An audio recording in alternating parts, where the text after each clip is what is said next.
నియోజకవర్గంలో అక్రమ ఇసుక రవాణా గంజాయి అరికట్టడానికి అన్ని చర్యలు చేపట్టనున్నట్లు ప్రభుత్వ విప్ ఆలేరు ఎమ్మెల్యే బీర్ల ఐలయ్య తెలిపారు. నేడు భువనగిరిలో ప్రజాపాలనకు 100 రోజులు, ప్రజా నాయకుడికి 100 ప్రశ్నలు అంశంపై ఆయన భువనగిరి న్యూ దీప్తిలో ఆయన కాంగ్రెస్ నాయకులతో కలిసి ప్రెస్ మీట్ ఏర్పాటు చేశారు. గుండ్లగూడెం రైల్వే గేటు తొలగించి అక్కడ అండర్ పాస్ బ్రిడ్జ్ నిర్మించాలని, ఆలేరు పెద్దవాగు నుండి అక్రమ ఇసుక రవాణా ఆపాలని ఓ జర్నలిస్టు ఎమ్మెల్యే దృష్టికి తెచ్చారు. గతంలో గ్రామాలలో తిరిగి ప్రతిపక్షం ఉన్నప్పుడు ఏ రకంగా అయితే ప్రజలను హక్కులు చేర్చుకొని వాళ్ళ సమస్య మీద కొట్లాడినామో అదే రీతిలో ఇప్పటికీ 188 గ్రామాలు, సుమారు 118 గ్రామాలు కూడా ఇప్పటికే తిరిగి వాళ్ళ సమస్యలను తెలుసుకొని ప్రభుత్వం దృష్టికి, మంత్రుల దృష్టికి కూడా తీసుకుపోయి ఇప్పటికీ 100 కోట్లు సాధించి ఇంకా 172 కోట్లు కూడా ప్రపోజల్ పెట్టడం జరిగింది. ఎలక్షన్ కోడ్ లేకపోతే అవి కూడా కంపల్సరీ వచ్చేటివి.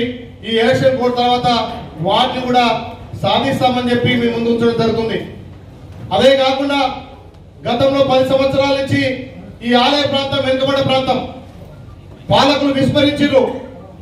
వాళ్ళు ఏదున్నా వాళ్ళ స్వలాభం కోసమే పదవులు పొంది ప్రభుత్వాన్ని వాడుకున్న తప్ప పేద ప్రజల కోసం ఏ రకంగా కూడా సంక్షేమ పథకాల కోసం వాళ్ళు పాటుపడలేదు.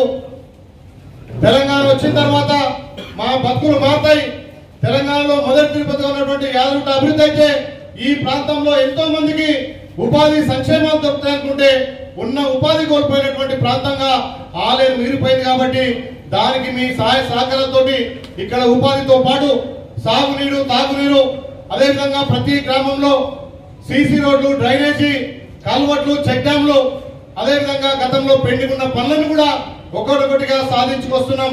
ఈ ఎలక్షన్ కోడ్ లేకపోతే ఈ మధ్యనే ఇంకా కొన్ని పనులు పురోగతి అవుతున్నాయి.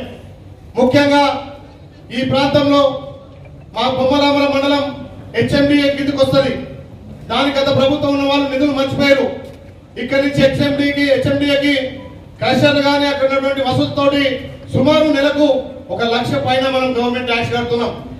దాని నుంచి 20 కోట్లు కూడా హెచ్ఎండి నుంచి బొమ్మరామల మండలానికి 6 బీటీ రోడ్లు కూడా శాంక్షన్ చేయడం జరిగింది.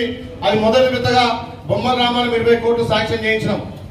అదేవిధంగా ఇక్కడ కొలంపేటలో పుణ్యక్షేత్రం జైన్ టెంపుల్ కు బచ్చనపేట, పోచనపేట పెద్ద లింక్ ఉన్నటువంటి రోడ్డు 18 కోట్లతో ఆ బ్రిడ్జ్ కూడా గౌరవ ముఖ్యమంత్రి వర్యులు కోమటిరెడ్డి వెంకరెడ్డి గారితో ఆ రోడ్డు బ్రిడ్జ్ శాంక్షన్ చేయడం జరిగింది. అదే కాకుండా గత పాలకులు మేము వస్తే వారం రోజుల నెల రోజులనే ఇక్కడ వడపర్తి, మర్యాల, చీకటి మామిడి రోడ్డు మేము శాంక్షన్ చేస్తామని చెప్పి ఎన్నో గొప్ప చెప్పుకున్నా సుమారు 10 మంది అక్కడ చనిపోవడం జరిగింది. ఎన్నో యాక్సిడెంట్లు అయినాయి. గౌరవ మీ మంత్రితో కొట్లాడి గెలిచిన వారం రోజులనే ఖచ్చితంగా ఈ రోడ్ వస్తారనే కాన్షియస్ పోతాని చెప్పి మొండి పట్టు కూర్చొని మా మంత్రి గారి ఇంట్లో 3 రోజులు ఉంటే 18 కోట్లు శాంక్షన్ చేయించి డబుల్ రోడ్ శాంక్షన్ చేసే ఘనత కాంగ్రెస్ పార్టీని. 18 కోట్ల టెండర్ పడి దాన్ని శంకుస్థాపన చేసి ఇలా రోడ్డు కూడా శాంక్షన్ చేయడం జరిగింది. గతంలో పెండింగ్ ఉన్నటువంటి పనులు ఇక్కడ కాల్వపల్లి బ్రిడ్జ్ కానీ, అదేవిధంగా పార్పల్లి బ్రిడ్జ్ కానీ 3 కోట్లతోటి ఇలా గుండా మండలం, బొబ్బరామ మండలం ఇక్కడ చెక్ డ్యామ్ కూడా 7 చెక్ డ్యామ్లు శాంక్షన్ చేయడం జరిగింది. అదే కాకుండా స్పెషల్ డెవలప్మెంట్ ఫండ్ కింద గౌరవ ముఖ్యమంత్రి గారు నియోజకవర్గానికి 10 కోట్లు ఇస్తే 10 కోట్లలో 2 కోట్లు మంచినీళ్ళకు పెట్టడం జరిగింది. విద్యుత్ సమస్యల మీద, లో వోల్టేజ్ సమస్యల మీద ఇండ్ల నుంచి 11 kV వైర్ ఉంటే కూడా 25 లక్షలతోటి పనులు పూర్తి చేసి రంగపురం, అదేవిధంగా బసంతపురం, మంతపూర్లో కూడా ఇమీడియట్లీ పనులు శాంక్షన్ చేయడం జరిగింది.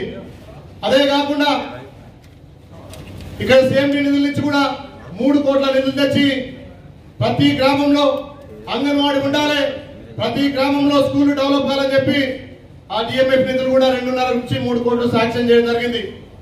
ఎస్టీ తండాలకు, గిరిజనులకు కూడా 3 కోట్లతోటి 4 రోడ్లు శాంక్షన్ చేసి పని కూడా ప్రారంభించడం జరిగింది. దీనితో పాటు ఇక్కడ పెండింగ్ ఉన్నటువంటి కన్వర్ట్లు కానీ, పెండింగ్ ఉన్న పనులు కానీ ఎన్నో రోజులు చూస్తున్నటువంటి ఆలేరు అండర్ ప్రాసును కాంట్రాక్ట్ పిలిచి అవసరమైతే ప్రభుత్వం నుంచి నిధులు ఇస్తామని చెప్పి దాన్ని పని కూడా స్టార్ట్ చేయడం జరిగింది. అక్కడ చిన్న సమస్య, గుడి సమస్య ఉంటే కూడా మొన్న వారం రోజుల కింద గుడి కూడా తొలగించి అక్కడ దాన్ని కూడా కంప్లీట్ చేయడం జరిగింది. అతి త్వరలో ఆర్ఎన్బి కూడా అక్కడ ఉన్నటువంటి అండర్ పాస్ కూడా కంప్లీట్ గా వస్తుంది. ఈ విధంగా ఒక్కొక్కటిగా పనులను ముందుకు తీసుకుపోయి ఏదైతే ప్రభుత్వం నుంచి వచ్చే నిధులతో పాటు ఎక్కువ పెండింగ్ సమస్యలను కూడా త్వరితగతిన పరిష్కరించి గత 20 సంవత్సరాల కింద ఉన్నటువంటి పెండింగ్ సమస్యలు గోలకొండ గ్రామంలో సుమారు 180 మంది కూడా ప్రభుత్వాలు మర్చిపోతే వాళ్ళకి ఫ్లాట్లు ఇచ్చి 180 మంది కళ సార్థకత చేసింది కాంగ్రెస్ పార్టీ. ఆలయంలో బీసీ కాలంలో 58 సర్వే నెంబర్లో కూడా సుమారు 60 మందికి ఫ్లాట్లు పంచడం జరిగింది. గత ప్రభుత్వం గొప్పగా చెప్పుకొని యాదాద్రి అభివృద్ధి చేస్తున్న క్రమంలో యాదృట్టకు 1400 కోట్లు మేము ఖర్చు చేస్తామన్నారు. ఆ 1400 కోట్లలో కూడా 50% నిధులు కల్వకుంట్ల ఫ్యామిలీకి ప్రస్తుతం తప్ప గతంలో ఉన్నటువంటి ఎమ్మెల్యేల మంత్రులకే పోయింది తప్ప యారుంట ఒక గోపురం గుడి తప్ప అక్కడ అభివృద్ధి కాలేదు. దాంట్లో ఉన్నటువంటి దాని అభివృద్ధిలో భాగంగా ఎవరైతే ఇల్లు కోల్పోయి, షాపులు కోల్పోయి, దుకాణాలు కోల్పోయి, ఉపాధి కోల్పోయి నిర్వీర్యమైన కుటుంబాలకు కూడా ఒక్కొక్కటిగా ఈ ప్రభుత్వం నుంచి ముందుకు తీసుకుపోయి గౌరవ మంత్రి ముఖ్యమంత్రి గారి దృష్టితోటి అదేవిధంగా ఈ ప్రాంత ఎంపీగా ఉన్నటువంటి అప్పటి ఎంపీగా ఉన్నటువంటి కోమటిరెడ్డి వెంకరెడ్డి గారి చొరవతోటి, మంత్రి శ్రీధర్ బాబు గారి చొరవతోటి, డిప్యూటీ సీఎం